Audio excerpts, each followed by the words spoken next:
Recording? And we're on. Welcome to Cloud Talk, episode number 2. You know what I'm saying? I'm Lito. Yo, what up? Your boy Lundon, D-O-N. We in here, Cloud Talk, for another one. I guess we're going to start. We never had an introduction one where we actually talked about who we are. So I'm Lundon Childs. Of course, this is Leonardo Childs. Oh, I didn't want to say that's cool. Leonardo Childs, the whole government. But yeah, Leonardo Childs. And from Atlanta, Georgia, raised in Lithonia. A little background on us. We, I don't know. We went to Bro, we grew up, we grew up a pretty, like, upper middle class lifestyle. We weren't like... I wouldn't say upper. Not say upper, let's say like the lower level, I would say. We only had one parent income. So our mom, she, pretty cool, good woman, went through a lot of trials and stuff. We have a sister too, Lauren. She probably see us Lo. She's out there somewhere. Hopefully she's watching. Hey, Lo. We got...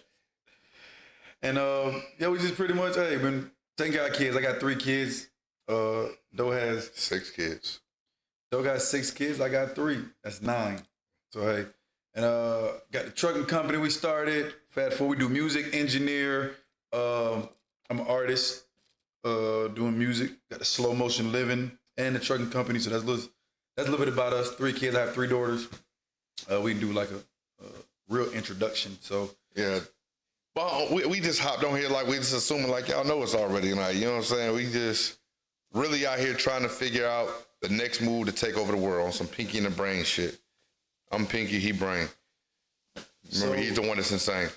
But now I be chilling for the most part, and shout out to everybody that made this possible. Of course, Dope put everything together. We got Janelle behind the camera, Leah, and Jimmy here. Let's get right into it. We went to a pool party yesterday. One of my friend Marriott had one. And at the pool, you know, my partner Jimmy and they participated in a little shroom activity.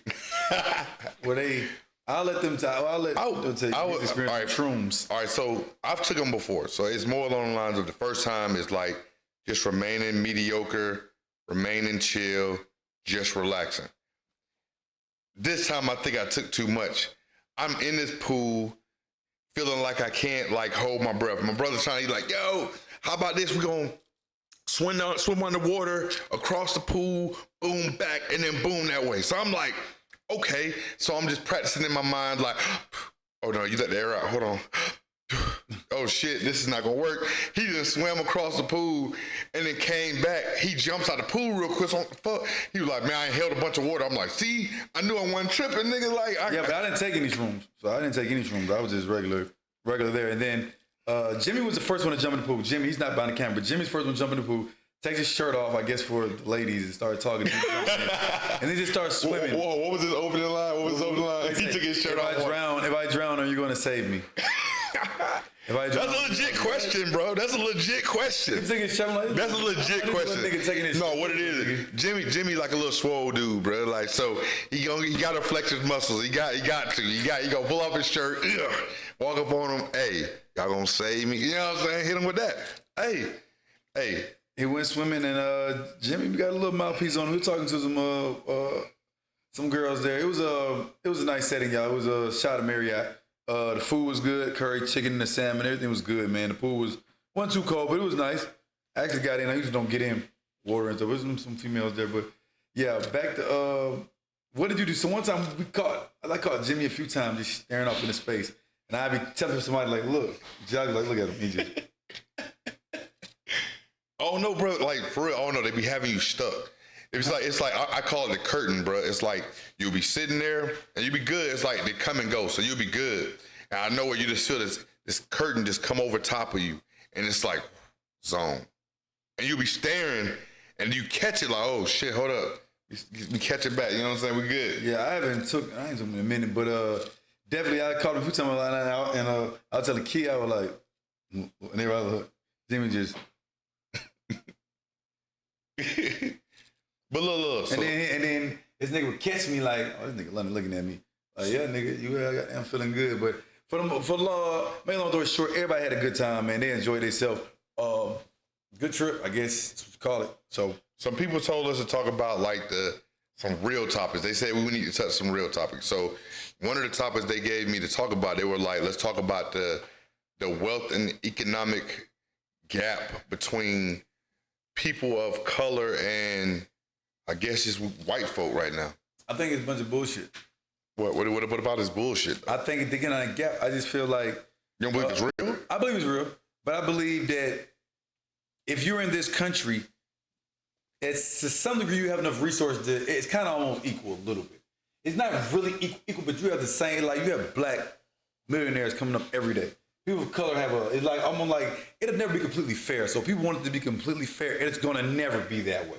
No matter how much we fight and stuff, unless we really are willing to go and vote and really try to change laws, it's never going to be really fair. But I feel like it's almost impossible for us to really change laws because at the end of the day, at a certain point, you have to think about really who's in charge. So right now we have, like you said, we have some freedom. We do what we want in some aspects, but I feel like there are always going to be a bunch of people in charge that don't want shit to change. Then I feel like us as black people, bro, like we don't get together and pull each other up.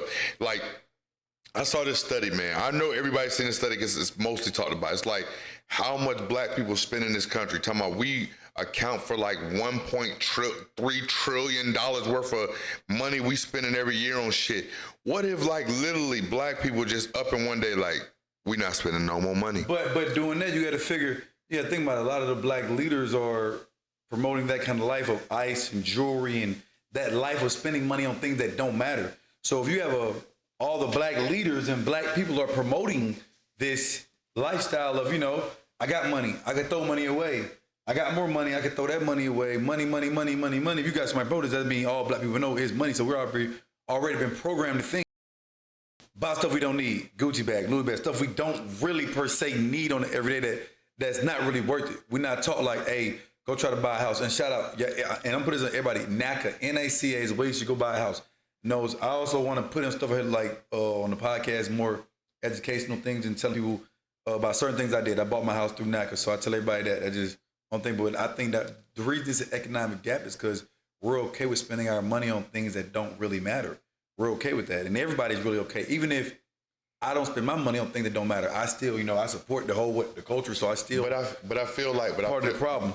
But I feel like it's not that we're not promoting it. It's just more along the lines. I feel like certain groups of people were brought up in this mindset of economic responsibility. We weren't.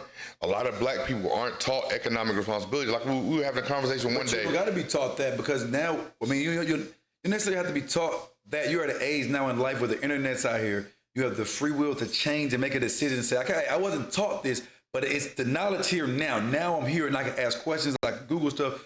You can change. So just because you wasn't taught up learning about it, because our parents didn't teach us nothing about education, and they weren't bad parents, but they didn't teach us nothing about financial literacy. Would I say that right? Mm-hmm. Yeah. They didn't teach us anything about that. We had to learn. So I think at some point we have to take responsibility as people. Okay, we're adults now.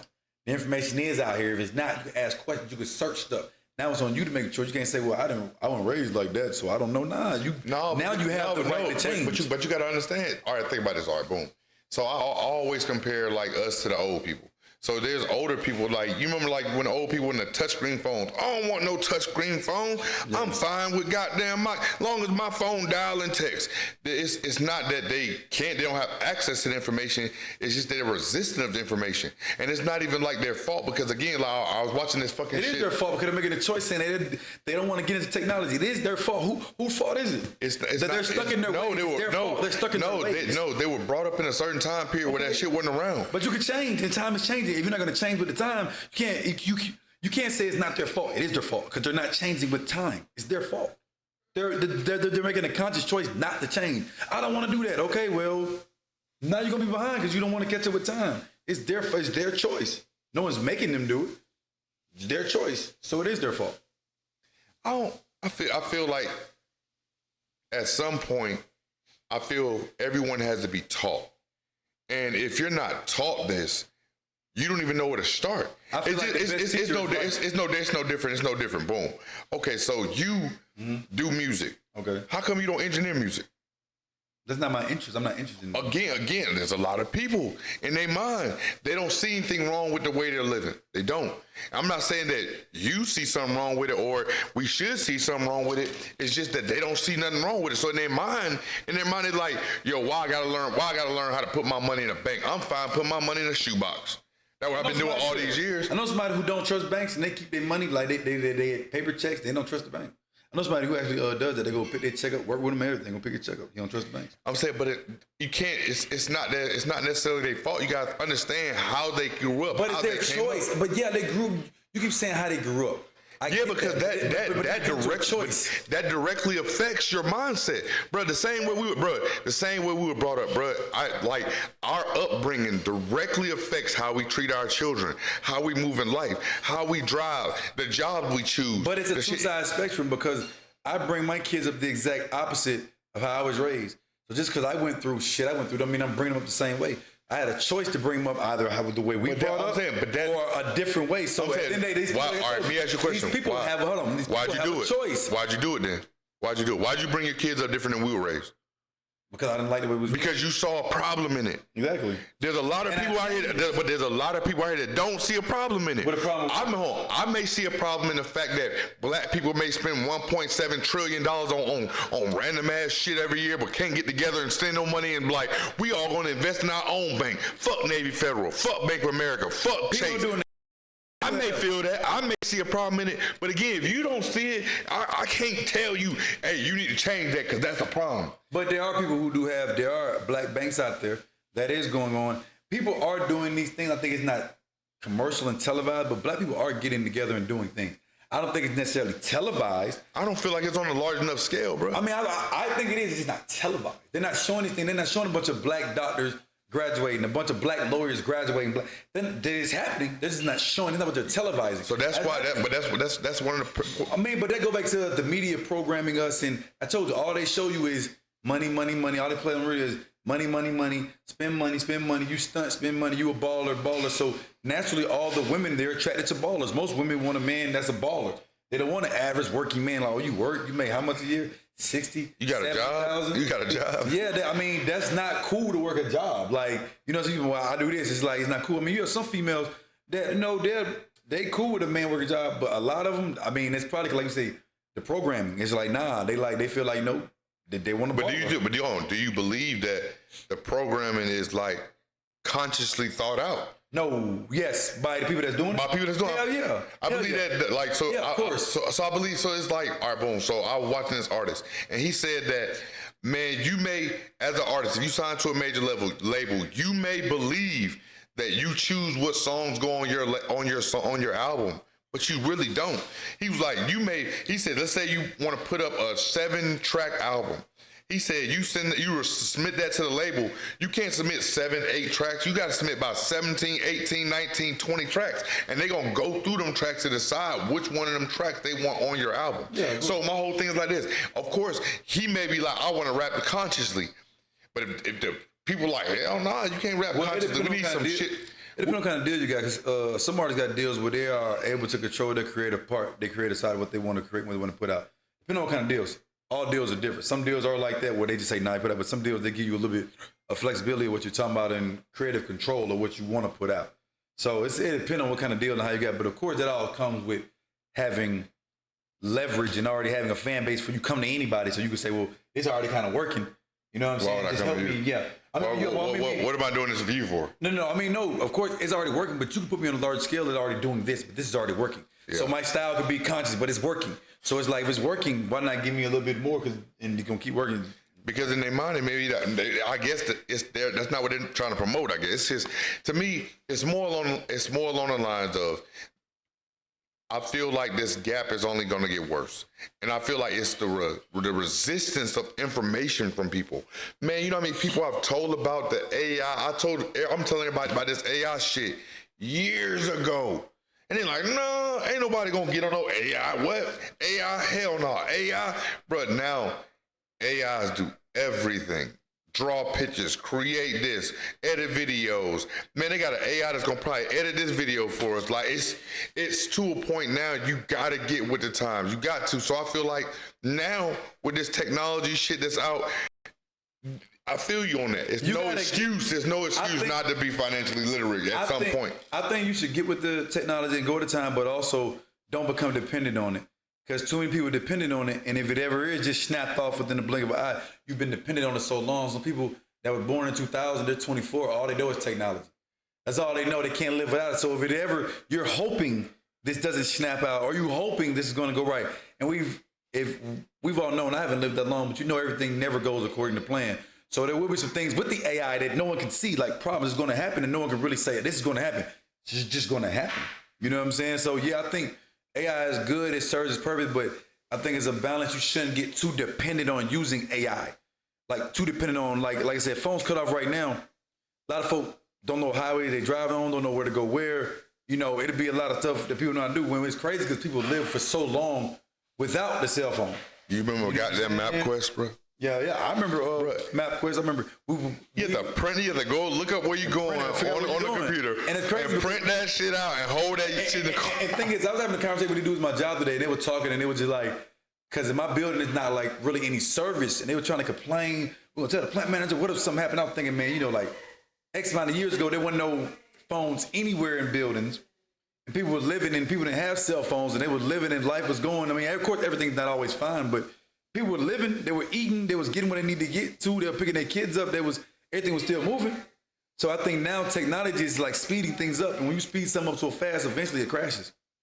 So if technology keeps speeding up, at some point, it's going to, I don't feel it crash. I just feel it's going to crash at some point. I feel like anything go up, because right now technology is going up, it's going, at some point, everything go down, it ain't going to just stay up.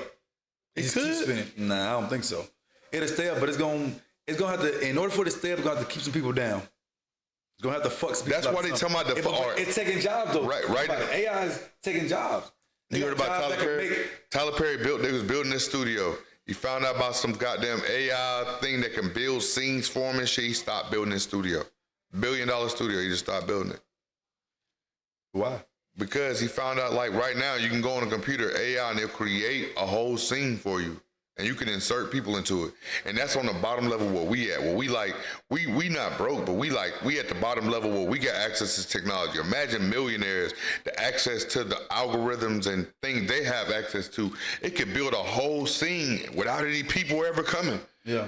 And he's like, yeah, I ain't building this big ass studio. And you talking about this the age is going with. This the age of technology. Just like you said, bro, our kids, I'm pretty sure, right now, if I ask my daughter to come in here and write something in cursive on camera, she can't do it. Just like right now, telling my daughter, bro, if you have your phone, huh? We hear? What? You can't hear it. Not picking I don't know. But no, it's one of them things. It's like I could bring something up for my daughter, and I tell her like, if your phone takes longer than 3 seconds, 4 seconds, 5 seconds to load the internet, you in panic. When we had to do the dial-up shit, like we had to boop and let somebody pick up the fucking fucked. Yeah. It's shit like that. Like I feel life is gonna keep moving. The gap is gonna keep getting bigger unless we change something. We don't change nothing. But I think changing is I'm gonna tell you how I feel. I think we should just get the people you know and change with the few individual like-minded people you know. You can't make people become a like-minded person like you. You're thinking like, oh, this, then you can't change someone else's mind. You can bring them an idea and say, hey, what about it? But after that, just leave it alone.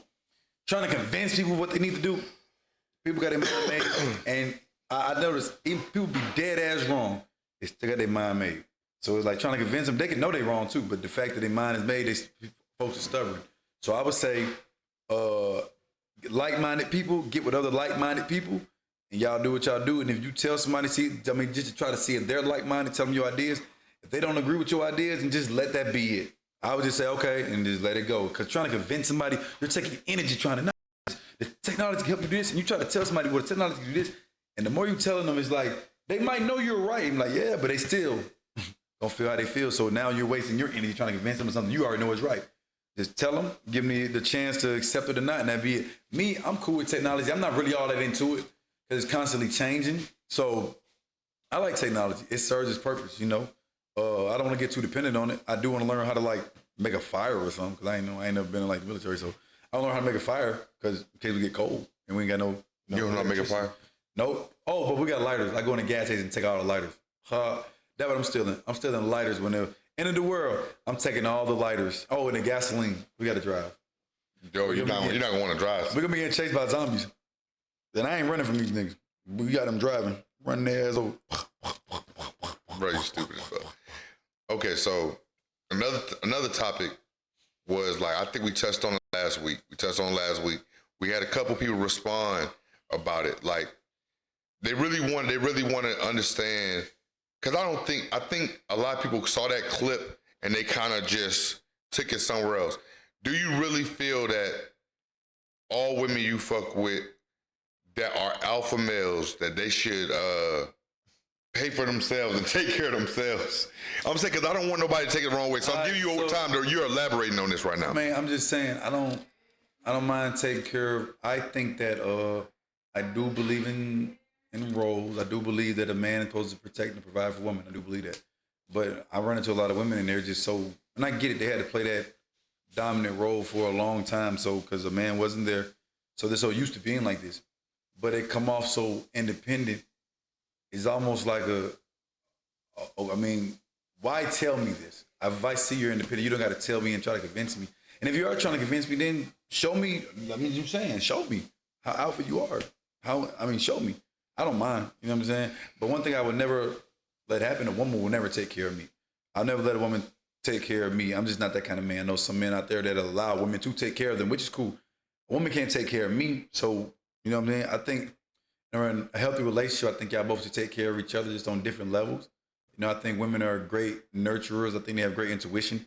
I think they know they're good at what they're good at, you know?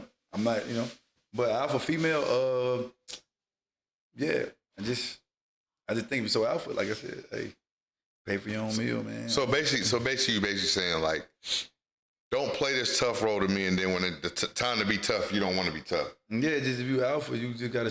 You show me you alpha.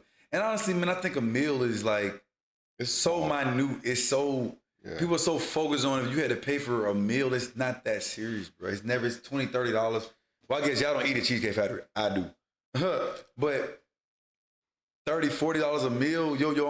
I mean, I think that's, you go out to eat, I think that's fair, but that's why I think, I was watching this one guy, I forgot what he was saying, but I always watch his podcast, I think it's called Fugazi. He got the beard here. He was just saying, like, when he take girls out, a date he does a coffee, a museum, and then he might do food after, but he's saying the coffee is to make it so you can't hide behind your money, no one's spending money, you have to really have real conversation and talk. Is you know what I'm saying? You talking, so it's like you getting to know the person, getting to know you, y'all interacting and stuff like that. It's not all about, $300 plate, and we're eating good and we're drinking and just spending money in. Because someone could, spend money in, I tell women. And then not having kind of personality around them. Just because a guy spend money on you, it might be good at first, but like us all at some point, like, well, I'm not there. But at some point, money won't be enough. And you'd be like, well, I have all this money, I spend money. And it'd be like, you want to be able to enjoy life with someone and not just enjoying their money. Which I get it, enjoying their money would be nice too, don't get me wrong. We all would enjoy more money. Yeah. But at some point, you want to enjoy the person. So I think initially what I was saying is, I don't want to, it's not about money, because I've already done it. I've already taken care of my ex, been a good man or whatever. I've already know how to do that. It just, I want to see that the next person that I don't mind doing that for, that they're. You want to actually know. You want to actually know the person. You don't want somebody to be around you like, he going to pay for everything. He got it. He got it. To it. I want the women to understand this. There are men out there that will take care of y'all. There are men out there that will just blow money and be like, spend. You ain't never got to touch a dime in your purse. But at the end of the day, that you have to understand that comes with a certain level of control. If I am fully and solely taking care of you, you don't have a say so. You are now a responsibility. You are now one of the children. Property to state. It sounds bad, but it's real. If you letting somebody full on take care of you, you're not equal no more. You're not equal to a man anymore because he's taking care of you.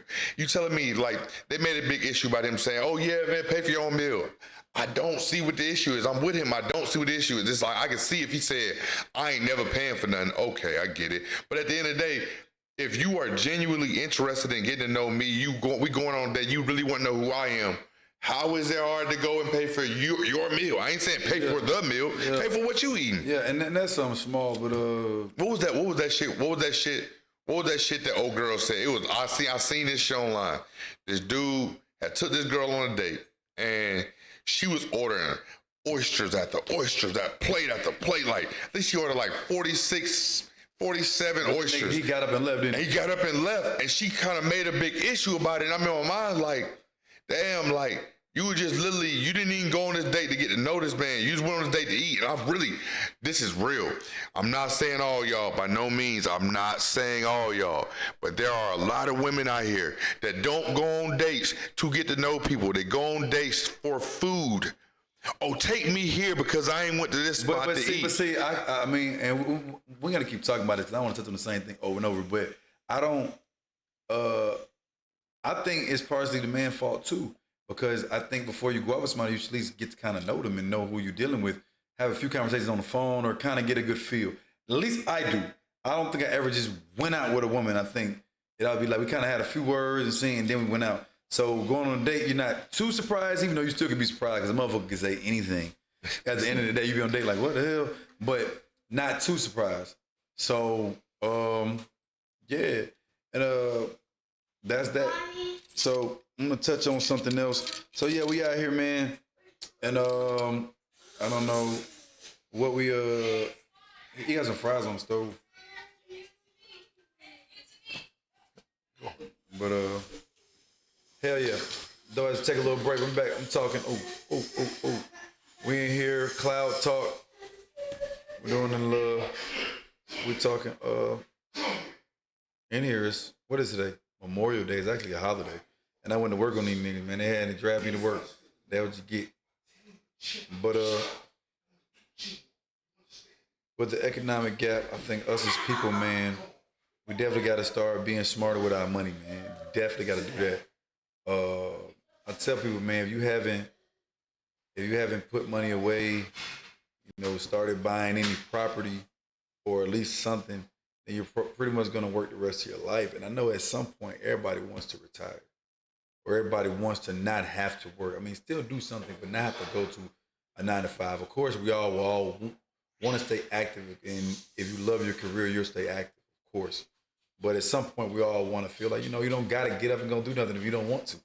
Shit, if I don't want to go do shit, you shouldn't have to. I feel like that. So we're here giving advice, having conversation, feedback, leave comments, hit that like and subscribe button. Definitely subscribe. We're going to be having conversations every week about everything. It's Cloud Talk. We're just in the air with it. You know what I mean? Going from one thing to another. And I'm going to say this. I think the most gangster thing anybody could do is take care of their children. That's the most gangster thing any man could do is take care of your kids. Because, people think gangsters are, I guess everybody got their own definition of gangster. I guess some people are pulling out guns, robbing and stuff. I mean, that's kind of stupid. I want to say that's gangster. Crash dummy. But, hey, everybody got their own opinion. But like I said, y'all subscribe. Hit the subscribe button. Y'all want to Follow us. Definitely follow us. We definitely going to have some more talks. We're going to be doing some activities. Y'all leave some comments and tell us some stuff y'all want us to do. We're going to be going out, man. It's about to be hot outside. We're going to be at the pool, recording some stuff and have my kids. Y'all see it for private clips of my kids. Yeah, man. So y'all just let us know. Slow motion moving. We might cook on a few episodes. Might bring the camera and cameras instead of cooking. Yeah, cook. You can cook, London? I already cooked before. Salmon and shrimp and rice. I love salmon, shrimp. French fries, my favorite food. Y'all don't forget that. Black, my favorite color. French fries, my favorite food. Shrimp, my second favorite food. And third favorite food, macaroni. But we out, man. My bad, you know what I'm saying? We had to handle my son real quick. But definitely, we out. Definitely like, comment, subscribe. Follow us on all platforms. Our names are right here. You know what I'm saying? Follow me. I'm on everything. I am Lito on everything. All right. I'll catch y'all later. And we out. All right. And we out the BITCH.